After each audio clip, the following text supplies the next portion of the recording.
Thank you for joining us once again for another edition of Practical Assertion. We continue to hear from you and we thank you for doing so.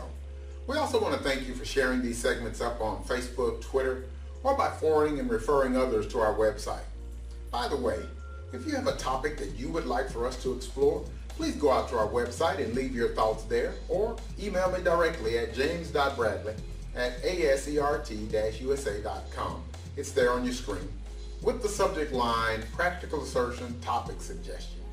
Please include your contact information so that I can make sure that I truly understand the nature of your interest. This week, our topic is entitled Work Out or Work In. This topic is inspired by a situation that many of you probably find yourselves in, and that is your struggle to find Mr. Right or Ms. Right. In our counseling with singles or our many singles workshops that we conduct around the country, many of you express frustration with the fact that you can't seem to find that special someone for yourself. In spite of your efforts to improve yourself, still no luck. You've tried working out at the gym or health club. You've worked on your arms and chest only to find that you are still unable to hold on to that love interest.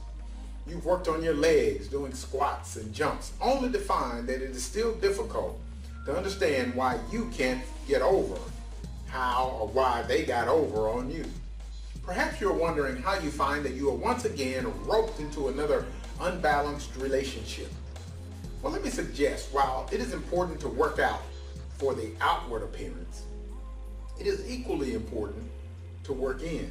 That is, to work on the inside as well. You see, there is a reason you keep going into the exact same kind of relationship time and time again. There is an explanation for your many failed attempts at love, and it all begins inside with you. There's a concept or theory in psychology referred to as the family of origin, in which the impact of our social group, primarily our first one, that is our family, has on us. It is well established that nearly every decision that we make, even in our adult lives, can be traced back to our upbringing, including our choice of mates, career, etc.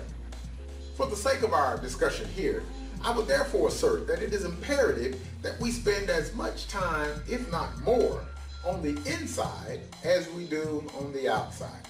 So you're probably saying to yourself, well, that makes sense, but how do I work on the inside? Well, I'm glad you asked. There are many ways to do just that. Some are relatively simple, and still others are quite complex.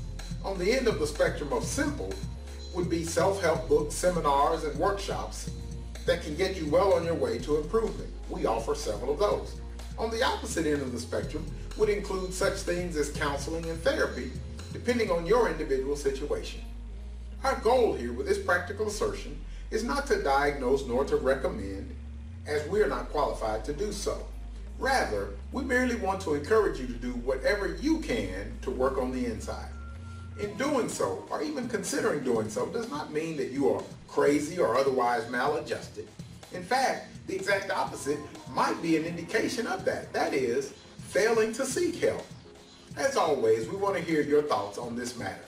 Please go out to our website, Twitter page, Pinterest site, forward this to your family, friends, co-workers, church members, etc. And let's keep the dialogue going. All of our links are there on your screen, and we look forward to have you join us again next week for another edition of Practical Assertion. Take care.